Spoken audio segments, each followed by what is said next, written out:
الحمد لله وحده والصلاة والسلام على من لا نبي بعده على صاحب التاج والمعراج الذي اسمه مكتوب في الإنجيل والتوراة. أما بعد فأعوذ بالله من الشيطان الرجيم. بسم الله الرحمن الرحيم. حاميم والكتاب المبين إنا أنزلناه في ليلة مباركة إنا كنا منزلين فيها يفرق كل أمر حكيم أمرا من عندنا إنا كنا مرسلين رحمة من ربك إنه هو السميع العليم. صدق الله العظيم وصدق رسوله النبي الكريم ونحن على ذلك لمن الشاهدين والشاكرين والحمد لله رب العالمين. اللهم صل على محمد وعلى آل محمد كما صليت على إبراهيم وعلى آل إبراهيم إنك حميد مجيد. بسم اللہ الرحمن الرحیم. قرآن مجید فرقان حمید سورہ دخان سے ابتدائی 3 آیت کی تلاوت کی. دعا کریں اللہ رب العزت کی صحیح تفسیر بیان کرنے کی توفیق عطا فرمائے. شعبان المعظم کا مہینہ ہے اور اس کی درمیانی شب جو ہے اسے لیلۃ البرات، شب برات کہتے ہیں. حضرت اکرمہ رضی اللہ عنہ ایک مفسر ہیں، وہ فرماتے ہیں کہ یہ آیت اسی رات کے بارے میں نازل ہوئی. دیگر مفسرین کا اقوال یہ ہے کہ یہ آیت شب قدر کے بارے میں ہے، لیکن حضرت اکرمہ کی اس روایت کا اور تفسیر کا سہارا لے کر علماء یہ اسے اسی موقع پر تلاوت فرماتے ہیں. یہ شب برات پر نازل ہوئی. شب برات، شب رات کو کہتے ہیں، برات بری ہونا، آزاد ہونا. شب برات کا معنی آزاد ہونا. دیکھیں میرے ساتھیوں، 2 لفظ ایسے ہیں ہم اگر ان کا شکار ہو گئے تو ہم نقصان میں چلے جائیں گے. ایک ہے لفظ افراد، ایک ہے لفظ تفرید. افراد کہتے ہیں شان بڑھانے میں حد سے زیادہ بڑھا دینا، شان بڑھانے میں، اوپر لے جانے میں حد سے زیادہ لے جانا. اور ایک ہے تفرید، شان کم کرنے میں حد سے زیادہ گھٹا دینا.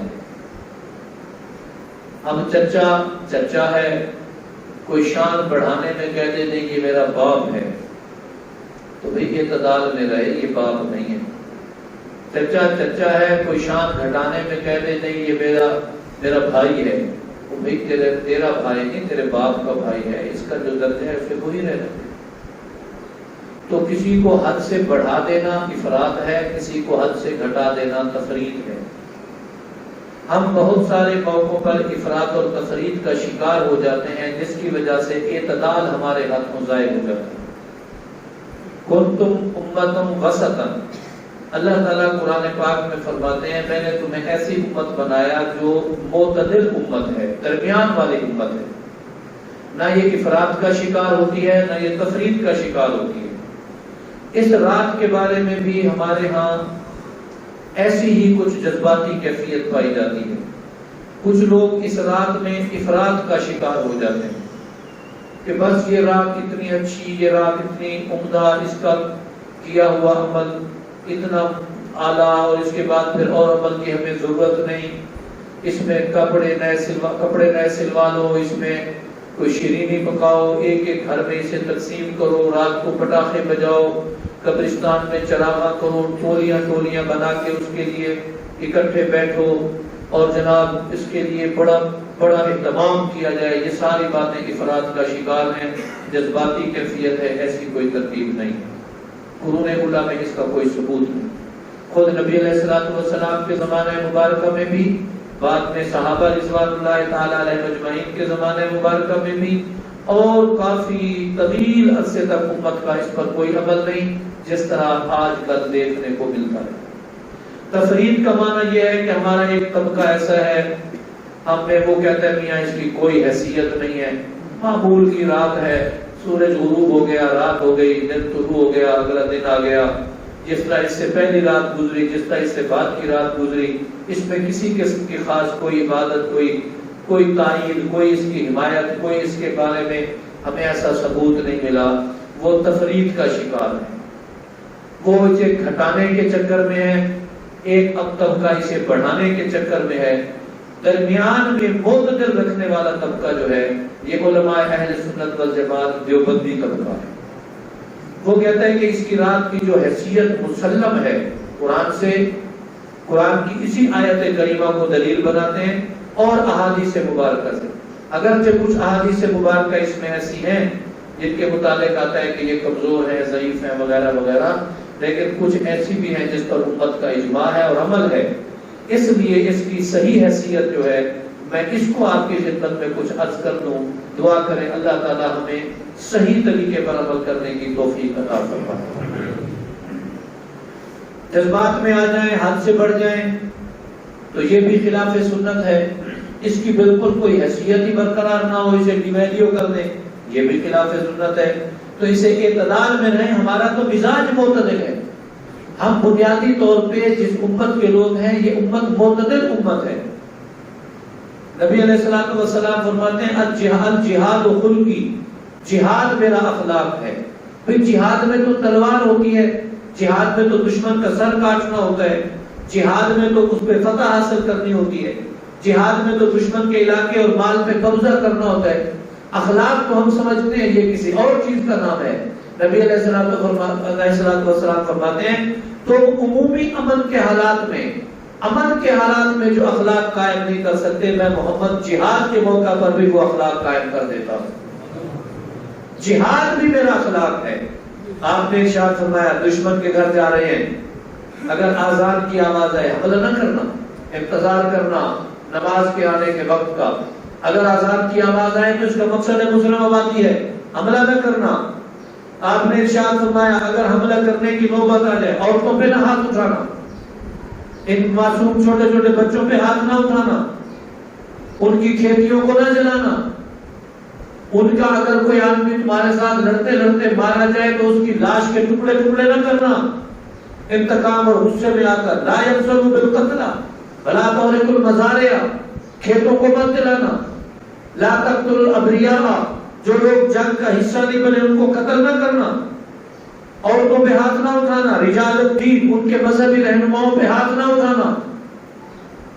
اللہ کے نبی نے اس موقع پر ہمیں معتدل رہنے کی جو ترغیب دی ہے، جس موقع پر ہماری تلواریں میان سے نکلی ہوئی ہیں، جس موقع پر ہم دشمن کے ساتھ لڑنے گئے ہوئے ہیں، اس موقع پر اب اگر ہمیں اس قدر اخلاق کا پابند کیا گیا تو امن کے حالات میں میرے نبی کا اخلاق کتنا بلند ہے، کتنی شان والا ہے. سبحان. یاد رکھیں میرے ساتھیوں، ہمارے ہر عمل پر عبادت کا اطلاق اس وقت ہوگا، ہم اس عمل کو عبادت اس وقت کہہ سکتے ہیں جب وہ عمل نبی علیہ الصلوۃ والسلام کے طریقہ مبارکہ کے مطابق. اگر وہ عمل آقا علیہ الصلوۃ والسلام کے طریقے مبارک پر نہیں ہے، ہم اسے عبادت نہیں کہہ سکتے. رواج کہہ لیں، رسم کہہ لیں، ذاتی تسلی کہہ لیں، شوق کہہ لیں، علاقے وسیب کی کوئی ترتیب کہہ لیں. عبادت کا لفظ اسی وقت کوئی عمل کہلانے کا حق رکھتا ہے جب اس کے اوپر میرے نبی کی سنت موجود ہو، میرے نبی علیہ الصلوۃ والسلام کا طریقہ موجود ہو. رسول اللہ صلی اللہ علیہ وآلہ وسلم نے نماز میں جتنے ہر رکعت میں 2 سجدے مقرر کیے. ایک آدمی کہے میں 3 کرتا ہوں. اس سجدے کی کتنی عظمت ہے. سجدہ تو اللہ کے قدموں میں پاؤں رکھنے کے برابر ہے، سر رکھنے کے برابر بات ہے. اللہ کے پاؤں میں سجدہ جو ہے وہ تو عاجزی اور انکساری کی آخری حد ہے. سجدے میں تو سبحان ربی الاعلیٰ کہتے ہیں، 3 کرنے، 4 کرنے ایک رکعت میں. تو مفتی عامی بھی کہے گا کہ بھئی یہ طریقہ سنت سے ثابت نہیں ہے. اس کا مقصد ہے اگر سجدوں میں اپنے آپ کو سنت کا پابند سمجھتے ہیں، رکعات میں اپنے آپ کو سنت کا پابند سمجھتے ہیں، ہم تلاوت میں اپنے آپ کو سنت کا پابند سمجھتے ہیں، تو ہمیں دیگر معاملات میں بھی یہ پابندی اپنانی چاہیے۔ ہمارے صبح سے شام تک، اول سے آخر تک، پیدائش سے موت تک ہر وہ طریقہ عبادت کہلانے کا حق رکھتا ہے جس پر میرے محمد کی مہر لگی ہوئی صلی اللہ علیہ وسلم۔ اگر نبی کا طریقہ وہاں ہمیں نظر نہیں آ رہا تو پھر ہم افراط و تفریط کا شکار ہوئے۔ حضرت عائشہ رضی اللہ تعالی عنہا ارشاد فرماتی ہیں، ایک رات جب نبی علیہ الصلوۃ والسلام میرے ہاں قیام فرمانا تھا، آپ نے رات کو میری باری تھی، رسول اللہ صلی اللہ علیہ وسلم کی مختلف ازواج تھی، آپ باری باری اپنی ایک زوجہ محترمہ ہماری مائیں ام المومنین ان کے ہاں رات بسر کیا کرتے تھے۔ ایک رات ام حبیبہ کے ہاں تو دوسری رات ام سلمہ کے ہاں، ایک رات حضرت زینب کے ہاں تو دوسری رات حضرت میمونہ کے ہاں، ایک رات حضرت عائشہ کے ہاں تو پھر اگلی رات حضرت حفصہ کے ہاں۔ آپ نے باریاں تقسیم کی ہوئی تھی۔ اگر آپ بھی اعتدال رکھ سکو اور عدل قائم رکھ سکنے کا حوصلہ ہو تو تم بھی 4 شادیاں کر سکتے ہو، لیکن لگتا نہیں۔ بھائی نکاح کا میں بیٹھا ہوں، پرت میرے پاس موجود ہے، بسم اللہ کریں، دیکھا مولوی صاحب یہ ہری جان چھٹی بھی کی، اللہ توفیق دے دے۔ تو بہرحال اگر عدل قائم رکھ سکو تو ہمارے لیے بہت ساری سہولتیں موجود ہیں۔ رسول اللہ صلی اللہ علیہ وآلہ وسلم اس عدل کی بنیاد پر اس رات آپ کو ٹھہرنا تھا کن کے ہاں؟ ام المومنین حضرت عائشہ رضی اللہ عنہا کے۔ حضرت عائشہ رضی اللہ تعالی عنہا فرماتی ہیں رسول اللہ صلی اللہ علیہ وسلم آئے میرے کمرہ مبارک میں، میرے کمرہ میں آپ تشریف لائے، تھوڑی دیر میرے ساتھ لیٹے، جب میری آنکھ لگ گئی، جب میری آنکھ کھلی میں نے دیکھا تو آپ چارپائی پر نہیں ہیں، آپ وہاں نہیں ہیں۔ اب میرے دل میں خیال آیا، اتنی ظنن تو میرے دل میں خیال آیا کہ شاید آپ چلے گئے ہیں کسی اور نسائی کا، کسی اور بیوی کی طرف۔ ایک نسوانیت میں ایک حص ہے، ہر عورت میں ہے، سوکن پنا، یہ اس کی نیچرل حص ہے۔ اس پر تو وہ چاہے جتنی بھی صابرہ شاکرہ ہو، جتنی بھی متحمل ہو، جتنی بھی پڑھی لکھی سمجھدار ہو، لیکن سوکن پنا جو ہے اس پر اسے اس کے جذبات اٹھتے ہیں۔ حضرت عائشہ رضی اللہ عنہا فرماتی ہیں میں نے اتنی ظنن تو میں نے گمان کیا شاید آپ کسی اپنی دوسری کسی بیوی کے ہاں، دوسری بیوی کے ہاں چلے گئے۔ میں اٹھ کر گھر سے کمرے سے باہر آ گئی، دیکھو تو صحیح، میں ابھی باہر کھڑی، میں نے دیکھا کہ اللہ کے نبی جنت البقیع مدینے کا ایک قبرستان ہے جو مکہ سے، جو مدینہ پاک میں حرم سے مشرقی اور شمالی جانب یوں ہے، مجھے یوں محسوس ہوتا ہے مشرقی اور شمالی جانب کونے میں، آپ وہاں سے تشریف لا رہے ہیں اور آپ کے چہرے مبارک میں اثرات ایسے ہیں جیسے کوئی رونے کے بعد چپ کرے اور آنسو پوچھ لے، تو آپ کے چہرے پر یہ خوف کی سی، روتی کی سی کیفیت جو ہے یہ بھی نمایاں ہے۔ وہ خود کہتی ہیں، فرماتی ہیں میں نے اللہ کے نبی کی خدمت میں عرض کیا اللہ کے نبی میرا خیال یہی تھا کہ آپ وہاں چلے گئے کسی اور بیوی کی، میں نے آپ کے متعلق یہی سوچا تھا، لیکن آپ تو جنت البقیع قبرستان سے لوٹ رہے ہیں رات کو اس وقت۔ تو آپ نے فرمایا عائشہ تجھے نہیں پتا کہ یہ کون سی رات ہے؟ اللہ کے نبی آپ فرمانے لگے یہ نصف شعبان ہے، شعبان کی درمیانی رات ہے، یہ شعبان کی درمیانی رات ہے۔ اس رات اللہ رب العزت اپنے گناہگار بندوں میں سے اتنے لوگوں کو معافی عطا فرماتے ہیں، اتنے گناہ معاف کیے جاتے ہیں، جہنم سے چھٹکارا دیا جاتا ہے۔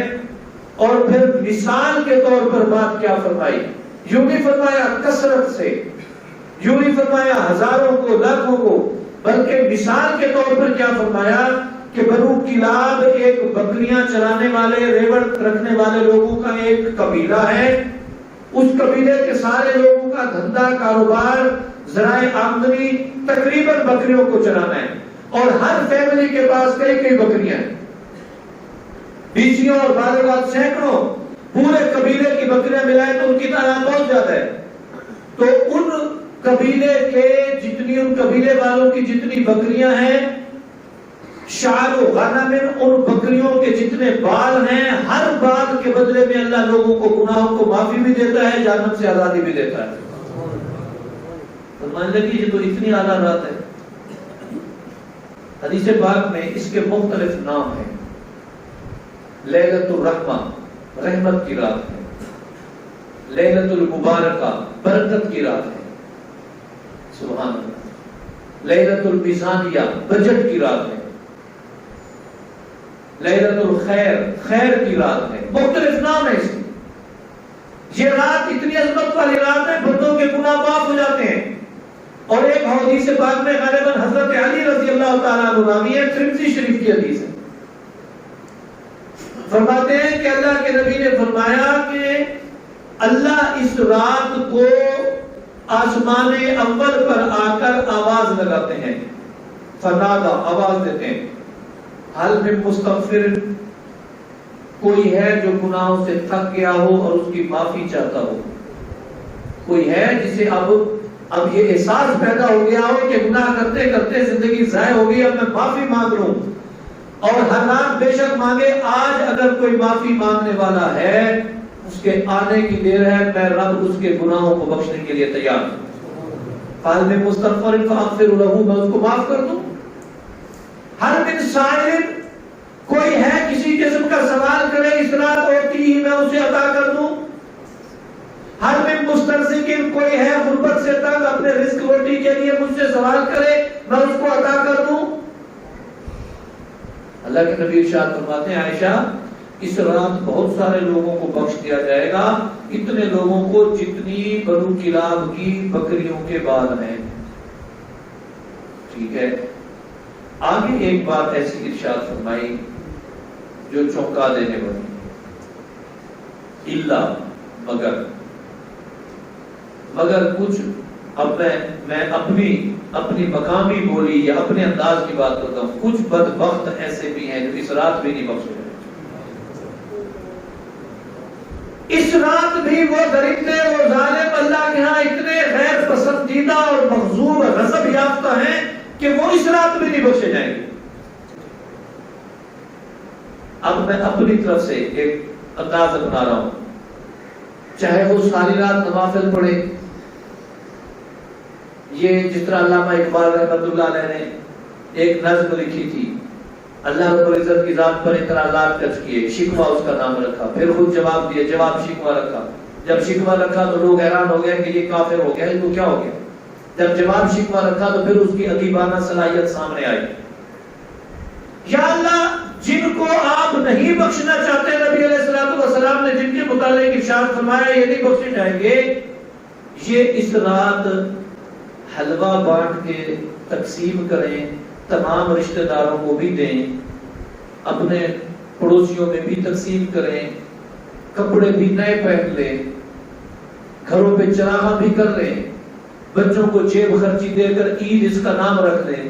اللہ نے فرمایا اس سے بھی زیادہ پنہار لیں، میں ان کو نہیں بخشوں گا. یہ تو ویسے خلاف شریعت کام ہے، اس رات کے کرنے کے ہیں نہیں. ہمارے دیہاتوں میں تو باقاعدہ تہوار ہے. یہ شہروں میں ابھی کچھ لوگ جو ہے وہ اس پر غور و فکر کر رہے ہیں. بعض جگہوں پہ باقاعدہ تہوار ہے. مجھے ایک آدمی کہنے لگا جی فلاں بندہ کہیں مزدوری کرتا ہے، عید پہ آئے گا. میں نے کہا یار میں نے اسے ملنا ہے، عید تو عید الفطر کتنی دور ہے، ابھی 1.5 پونے 2 مہینے نازینا ہے. حلوے والی عید، حلوے والی عید، سبحان اللہ. یہ تو جب پکارو حلوہ تو ویسے عید ہے. کوئی عید نہیں ہے، یقین جانیے کوئی کہیں ثابت نہیں ہے. نبی علیہ الصلوۃ والسلام کی اس رات جس رات آپ نے اس کی فضیلت کو عیاں فرمایا امت پر، ورنہ اس سے پہلے یہ راتیں آتی نہیں. رسول اللہ صلی اللہ علیہ وسلم کی 63 برس عمر ہے. 40 برس تک آپ نے اپنے نبی ہونے کا اعلان نہیں فرمایا. باقی بات کے 23 میں سے 13 سال آپ مکے میں رہے. مکے میں بھی آپ نے کبھی نہیں فرمایا کہ یہ رات آئے گی اور اس رات یہ بخشش ہوگی. باقی بچ کے 10. ان 10 میں سے کسی ایک سال آپ نے ارشاد فرمایا عائشہ یہ رات اتنی اہم رات ہے کہ اللہ اتنے بندوں کو بخشش عطا فرمائیں گے. اچھا اس رات کے بعد والی حیات طیبہ میں دیکھیں، چلو کسی رات آپ نے کھجوری تقسیم کر دی ہو، دودھ ہی تقسیم کر دیا ہو، چلو لفظ مبروک استعمال فرمایا ہو کہ مبارک ہو جی، کوئی گلے مل گئے ہوں، فاطمہ کے گھر چلے گئے ہوں، دیوار شریف بیٹی ہے، بیٹی آج عید کی رات ہے، میں باپ بیٹی کو ملنے آیا ہوں، عیدی دینے آیا ہوں، چلو آپ نے نہیں کی۔ حضرت ابوبکر کی زندگی میں 2 مرتبہ یہ رات آئی، حضرت فاروق اعظم کے دور اقتدار اور خلافت میں آپ کے 10 سال یہ رات آئی، سیدنا عثمان غنی کے دور خلافت میں یہ رات 12 دفعہ آئی، حضرت علی رضی اللہ تعالیٰ عنہ کے دور میں یہ 6 مرتبہ آئی، حضرت امیر معاویہ رضی اللہ تعالیٰ عنہ کے دور میں 19 مرتبہ آئی، اور گزرتے گزرتے یہ کبھی اس کا ایسا اہتمام نہیں کیا گیا جو آج کل اس زمانے میں کیا جا رہا ہے۔ یقین جانیے جو چیز دین کو سمجھ کر کی جائے اور نہ اس کا ثبوت قرآن میں ہو، نہ سنت میں ہو، نہ اجماع امت میں ہو، نہ صحابہ اور آل بیت سے ہو، اس کا نام دین یا سنت نہیں ہوتا، اس کا نام بدعت ہوتا ہے، اس کا نام بدعت ہوتا ہے۔ آپ اگر ایسا کریں گے تو بدعت ہی ہے، اور بدعت کے متعلق کل بدعت ضلالۃ، اللہ کے نبی ارشاد فرماتے ہیں ہر قسم کی بدعت جو ہے یہ گمراہی ہے، اور ہر گمراہی تمہیں جہنم میں لے جائے گی۔ یہ میں نے نہیں کہی، یہ حدیث پاک بھی میرے محمد نے فرمایا، یہ الفاظ مبارک بھی میرے آقا کے فرمائے ہوئے۔ تو افراط و تفریط سے بچے میرے بھائیوں۔ اس رات کو کرنا کیا ہے؟ چلو اعتدال پہ آ جائیں۔ تفریط والے یہ ہیں وہ کہتے ہیں ہے ہی کچھ نہیں، اور افراط والے یہ ہیں وہ کہتے ہیں واہ بہت کچھ ہے۔ اعتدال یہ ہے جو قرون اولیٰ سے ثابت ہے، نوافل پڑھیں جتنے جی چاہیں، اذیت میں اپنے آپ کو نہ ڈالیں، تلاوت فرمائیں جتنی اللہ توفیق دے، تسبیح دے کر یا انگلیوں پہ ذکر کریں اللہ کا، رسول اللہ صلی اللہ علیہ وسلم کی ذات مبارک پہ آپ درود پاک پڑھیں، اور گھر کے قریب کی مسجد کو آباد کر لیں۔ ٹھیک ہے، اگر گھر اکیلے ہونے کا خوف ہے یا مسجد دور ہے تو گھر میں بیٹھ کر یہ سارا اہتمام کر لیں جتنی دیر اللہ توفیق دے، لیکن یہ سارے صلاۃ و تسبیح پڑھ لیں۔ یہ سارے عمل کرتے ہیں 2 شرطوں کے ساتھ، نوٹ کر لینا ورنہ میری گواہی دے دینا قیامت کے دن۔ عشاء بھی جماعت سے پڑھنی ہے، فجر بھی جماعت سے پڑھنی ہے۔ رات ساری تو آپ پورا قرآن ختم کر دیں اور 4 بجے اتنے مجبور ہو جائیں، اتنے بے حس ہو جائیں کہ اب نیند پر کنٹرول نہ کر سکے، جاگ نہ سکے اور سو گئے، اور جناب آنکھ اس وقت کھلی جب 9 بج چکے تھے۔ ہائے ہائے، یہ بھی مشروط ہے، نفلی کام بھی مشروط ہے کہ تمہاری اگر اسی نیت سے یا اللہ میں کمزور ہوں، میں رات بھر یہ کام یا ان میں سے کچھ بھی کام کرنے کا اپنے آپ کو طاقتور نہیں سمجھتا، مکلف نہیں سمجھتا، میں آج عشاء پڑھ رہا ہوں اسی نیت سے پڑھ رہا ہوں کہ لیلۃ البرات والی رات ہے، لیلۃ شب برات کو نماز پڑھ رہا ہوں، یا اللہ اس شب برات میں جتنی خوبیاں ہیں میں بندہ ہوں، معافی چاہتا ہوں، مجھے معاف کر دے، ساری خوبیاں عطا فرما، اور فجر بھی اسی نیت سے پڑھ لیں۔ یقین جانیں یہی عمل کر لیں اگر، تو یہ بھی تمہارے لیے بہتر ہے۔ اگر یہ دونوں عمل آپ عشاء اور فجر کو اپنے وقت پر تکبیر اولیٰ کے ساتھ جماعت کے ساتھ ادا نہیں کر سکتے، باقی نوافل اس کے مقابلے میں فرضوں کی اہمیت چاہے قلیل ہوں بہت زیادہ ہے، نوافل کی اہمیت چاہے کثیر ہوں کوئی زیادہ اہمیت کی حامل نہیں ہے۔ رسول اللہ صلی اللہ علیہ وسلم اس رات کو 1 مرتبہ صرف وہاں گئے تھے، تشریف لے گئے تھے قبرستان، ٹولیاں بنا کے جانا، چراغاں کرنا، وہاں کچھ پکا کے لے جانا اور کھانا پینا، اپنے باپ کی قبر پہ رو رو کے دعائیں مانگنا، دوسرے باپ کی قبر پہ ٹیک لگ کے باتیں شروع کر دینا، وہاں دیگر ایسی خرافات جو عظمت قبور کے خلاف ہے۔ عظمت قبور، زور القبور فإنها عبرۃ لکم، یہ تمہارے لیے مقام عبرت ہے، قبروں پہ جاؤ، یہ مقام عبرت ہے۔ اب تو ہماری کئی مسلمان خواتین چاہتی ہیں، کئی مسلمان خواتین یہ لگو میں رات کو کہیں بیان تھا اسی شب برات میں، کوئی 1 بجے کے قریب واپس لوٹا وہاں سے، تو میں قبرستان کے آگے سے گزرا، میں حیران ہو گیا، اتنی بڑی فوتگی کسی شخصیت کی ہو گئی، لوگ اتنا دفنانے والے ہوئے ہیں، اتنی روشنی اتنے طرح، پھر پتہ چلا انہیں جناب یہ مرد و عورت، یہ لڑکے نوجوان، یہ سارے یہاں آ کے انہوں نے عجیب انداز میں قبروں سے عبرت حاصل کرنا شروع کر دی، جو عبرت بنتی ہے، تو عبرت کے لیے جائیں۔ رسول اللہ صلی اللہ علیہ وسلم بھی اپنی حیات طیبہ میں ایک مرتبہ گئے، ہر سال جانا بھی ضروری نہیں ہے، جتنا سنت سے ثابت ہے اتنے پر اکتفا کریں، اضافہ کرنے کی ضرورت بھی نہیں ہے، کمی کرنے کی ضرورت بھی نہیں ہے۔ اور آخری بات، اس مبارک رات میں، اس خیر والی رات میں، اس برکت والی رات میں، اس شان والی رات میں، اس عزت والی رات میں اللہ رب العزت، اللہ کے نبی ارشاد فرماتے ہیں کچھ بدبخت ایسے ہیں سب پہ نظر رحمت ہو جائے گی، بنو کلاب کی بکریوں کے برابر، بالوں کے برابر بندوں کو معاف کر دیا جائے گا، لیکن کچھ ایسے ہیں نالائق، خدا کا ان پر اتنا غضب اور ناراضگی ہے، اللہ ان کو معاف نہیں کرے۔ میں نے جب اس کو پڑھا تو میں نے دیکھا بھئی اسے احتیاط کی بات ہے، حضور صلی اللہ علیہ وسلم کے نام نسبت کر کے ہم نے بیان کرنا ہے، یہ حدیث کو سب سے پہلے اس میں لکھا ہے مشرک، مشرک کی بخشش نہیں ہوگی۔ وہ رات بھر تلاوت کرتا رہے، خدا بھی کرتا ہے، وہ بھی کرتا ہے، زندہ بھی کرتے ہیں، مردہ بھی کرتے ہیں، پتھر بھی کچھ نہ کچھ کرتے ہیں، جانور بھی کرتے ہیں، اللہ بھی کرتا ہے، اللہ بڑا ہے، وہ چھوٹا ہے، اللہ ہماری سنتا نہیں، ان کی موڑتا نہیں۔ اللہ تک پہنچنے کے لیے ہمیں کوئی ذرائع ڈھونڈنے کی ضرورت ہے۔ یہ جتنے عقیدے ہیں یہ شرک پر محیط عقیدے ہیں۔ اللہ کے نبی ارشاد فرماتے ہیں، میں قرآن اٹھا کے بیٹھا ہوں، یہ میرے نبی کی حدیث ہے، میری بات نہیں ہے، اس کو پیٹھ پیچھے مت پھینکنا۔ اللہ کے نبی فرماتے ہیں اس رات مشرک کی بخشش نہیں ہوگی، چاہے کوئی مالی شرک میں مبتلا ہے، چاہے کوئی بدنی شرک میں مبتلا ہے، چاہے کوئی نظریاتی سوچ کے شرک میں مبتلا ہے، مشرک کی بخشش نہیں ہوگی۔ تو محبت سے کہہ دیں سب کچھ کرنے والا کون ہے؟ ساری عزتوں اور طاقتوں کا مالک کون ہے؟ صحت اور شفا کا مالک کون ہے؟ اب یہاں پر پتہ ہے کیا اعتراض آئے گا، ہے جی اگر شفا اللہ کے پاس ہے تو تم ڈاکٹر کے پاس گئے ہو تو مشرک ہو گئے۔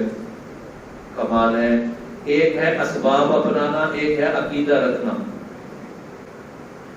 اسباب ہم نے اپنانے ہیں، عقیدہ یہ ہے کہ اس دوائی میں کچھ نہیں، نبی نے فرمایا معالج سے علاج کرا لو، شفا دینے والا اللہ ہے۔ یہی دوائی ایک مریض کو ملتی ہے، وہ بیچارہ فوت ہو جاتا ہے، دوسرا کھاتا ہے وہ ٹھیک ہو جاتا ہے۔ تو اس کا مقصد یہ ہے کہ سب کچھ کرنے والا کون ہے؟ اسباب اپنانا اور بات ہے، عقیدہ رکھنا اور بات ہے۔ اسباب کے ساتھ یاد رکھیں سب کچھ کرنے والا میرا اللہ۔ عبادت میں بھی اسی کا کسی کو شریک نہ ٹھہرائے، مالی ہو، بدنی ہو، قولی فعلی جو بھی ہو۔ آخری بات آگے فرمایا مشاحن۔ مشاحن اس کو کہتے ہیں جو دل میں کسی کے بارے میں کینہ رکھ لے، کینہ پرور بندہ، بغض رکھ لے، اور سال ہر سال کی یا ماہ بہ ماہ کی یا روز بہ روز کی منتوں اور صفائی پیش کرنا اور لجاجت کرنا، اور اس کے باوجود بھی اس کے دل سے نفرت نہ نکلے، دشمنی کا جذبہ نہ نکلے، پھر جب موقع ملے اس کی دشمنی کر لے، اس کے متعلق کوئی نہ کوئی بات اس کی حیثیت کو کم کرنے والی کر لے، اسے گزند اور نقصان پہنچانے والا عمل کر لے، اس کو مشاحن کہتے ہیں کہ جس کے دل سے کسی کی نفرت نکلنے کا نام ہی نہیں لے رہی، وہ منا رہا ہے، منت کر رہا ہے، اخلاص کر رہا ہے، یا چلو وہ نہیں بھی منا رہا، نہیں بھی منت کر رہا، کوئی ایک جملہ کبھی اس نے کہا تھا، کوئی ایک کام اس نے کبھی ایسا کیا تھا، وہ نفرت میرے دل میں اتنی رچی بسی ہے کہ نکلنے کا نام ہی نہیں لے رہی۔ تو نمازیں بھی پڑھتا رہے، تلاوت بھی کرتا رہے، سجدے میں بھی پڑھا رہے، صلاۃ و تسبیح بھی پڑھ، سارا کچھ کرتا رہے، اللہ کے نبی فرماتے ہیں یہ کینہ پرور مرتکب مزاج، یہ درندہ صفت آدمی اللہ اس رات اس کو نہیں بخشے۔ اور میں بھی اللہ کو گواہ بنا کر اور تمہیں گواہ بنا کر کہتا ہوں کہ میرے دل میں بھی اگر کسی کے متعلق اس کے کسی رویے پر نفرت ہے، غصہ ہے، میں چاہتا ہوں کہ میں اس کا بدلہ اس سے وقت آنے پر لوں گا، میں اللہ کی رضا کے لیے اسے معاف کرتا ہوں، آپ بھی معاف کرتے ہیں۔ پھر اس رات کو دیکھیں، یہ رات پھر سبحان اللہ کیسے رہا، کاتے اور رحمن، کاتے کا معنی قطع کرنے والا، رحم کا معنی رشتہ داریاں توڑ دینے والا، بھائی سے بھائی نہیں بنا، بہن بھائی نہیں بولتے، چچا بھتیجا نہیں بولتے، چھوٹی چھوٹی بات پہ غصہ، میں تو تیری شکل دیکھ کے راضی نہیں، میں تو نہیں آتا تیری شادی پہ، مرتا ہے تو مر جا، تیرا میرے ساتھ کیا، میرا تیرے ساتھ کیا، آج کے بعد تیری ہماری برادری ختم۔ رشتہ داریوں کو توڑ دینے والا شخص جو ہے، جو رشتہ داری کا بھرم نہیں رکھتا، بھائی ہونے کا، چچا ہونے کا، ماموں ہونے کا، خالو ہونے کا، عزیز داری کا، اللہ کے نبی ارشاد فرماتے ہیں جو بندوں سے رشتہ داری قائم نہیں رکھ سکتا وہ نبی سے کیا تعلق رکھے گا، رب سے کیا تعلق رکھے گا۔ جو اتنا غصیلا آدمی ہے کہ کسی غلطی پہ اتنا پکا بیٹھا ہے، یار غلطیاں ہو جاتی ہیں انسان سے، مزاج کے خلاف بات ہو جاتی ہے، لیکن کسی کا غصہ 2 دن، کسی کا 10 دن، کسی کا مہینہ، کسی کا 6 ماہ۔ اور ہماری برادریوں میں، رشتہ داریوں میں ایسے نشیب فراز ہوں گے، وہ معاف کریں نہ کریں، میں اعلان کرتا ہوں کہ میں اپنے رشتہ داروں کو معاف کرتا ہوں، آپ بھی کرتے ہیں، اللہ تعالیٰ راضی ہو جائے گا۔ حدیث مبارکہ میں اللہ کے نبی ارشاد فرماتے ہیں کچھ کام میں تمہیں کہنے لگا ہوں، کرو گے تو تمہارے دل پہ بوجھ ہوگا، مشقت بڑی ہے، ان کاموں کو کرنے میں مشقت بڑی ہے، لیکن کر لیے تو اجر بھی بڑا ہے۔ سل من قطعک، ایسے شخص سے تعلق جوڑ جو تجھ سے تعلق توڑتا ہے، وہ توڑتا ہے توڑتا رہے، تو یہ جہاں ملے سلام بھی کر، محبت کا اظہار بھی کر۔ وَعِدْ مَنْ حَرَمَكَ، جو مشکل میں تیرے کام نہیں آیا، اپنی بات سے تیرا فائدہ نہیں سوچتا، تو اس کا سوچتا رہے، تو وقت آنے پہ اس کی مدد اور خدمت کرتے رہے، تو ایسا کر، اللہ تیرے اوپر راضی ہوں گے۔ یہ بات بھی کس نے فرمائی؟ کائنات کے امام، تمام نبیوں کے امام جناب محمد رسول اللہ صلی اللہ علیہ وسلم۔ آگے ایک جملہ ہے، حدیث پاک کے لفظ ہے مسبل ازار ہے، ایسا شخص جس کا پانچا تہمن اس کے ٹخنوں سے نیچے ہے، لٹکانے والا ہے۔ اب یہ کیا بات ہوئی یار، یہ اللہ کے نبی کیا فرمانا چاہتے ہیں؟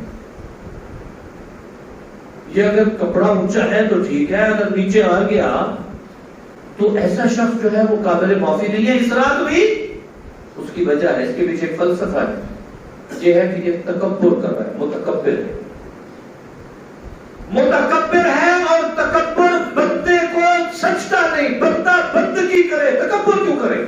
ہم تو بندے ہیں، بندے کو بندگی اچھی لگتی ہے، غلام کو غلامی اچھی لگتی ہے، نوکر کو نوکری اچھی لگتی ہے، ماتحت کو ماتحتی اچھی لگتی ہے۔ ہم اللہ کے بندے ہیں اور عمل تکبر والے کرتے ہیں۔ اللہ کے نبی ارشاد فرماتے ہیں، اللہ نے ارشاد فرمایا الکبر ردائی، کبر یہ میری چادر ہے، جس نے میری چادر پہ ہاتھ ڈالا میں اس کے ہاتھوں کو توڑ کے رکھوں۔ العظمت و ازاری، عظمت میرا ازار ہے، جس نے اس کو چھیڑا میں اس کو تباہ کر کے رکھوں۔